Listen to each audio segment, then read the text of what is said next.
मित्रांनो, शेतकरी ब्लॉगमध्ये आपलं स्वागत आहे मित्रांनो. तर तुम्ही पाहू शकता अशा पद्धतीने पाऊस झाला.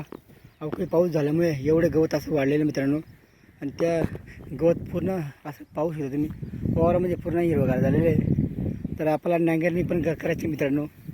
तर नांगरणी करण्यासाठी सुद्धा आपल्याला पहिले वावर साफसफाई करावं लागेल, जेणेकरून गहूच्या जे काही आहेत ते गहूच्या काही असे दशा आहेत मित्रांनो.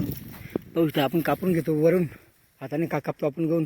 तर असे कापून घेतो, असे काही घाण असतो दशाही म्हणता याला. त्याच्या मुळंही म्हटलं तर काही अडचण नाही मित्रांनो, कारण की त्याचे मुळंच आहेत. पाहू शकता हे त्याचे मुळं आहेत. ते अर्धापासून कट करून कापून घेतो. म्हणून ते जे काय आहे ते वखरणी केल्यानंतर जे आपण काही नांगरणी करतो त्याच्यात हे खाली दाबले गेले का ते डायरेक्ट सडून जातो मित्रांनो. म्हणून आपण ते वखरणी करत आहेत. परत हे असे काँग्रेस नावाचं गवत आहे. तर आपले बैल पण पाहू शकतो मी, त्यांना पण आपण थोडीशी विश्रांती घेतो.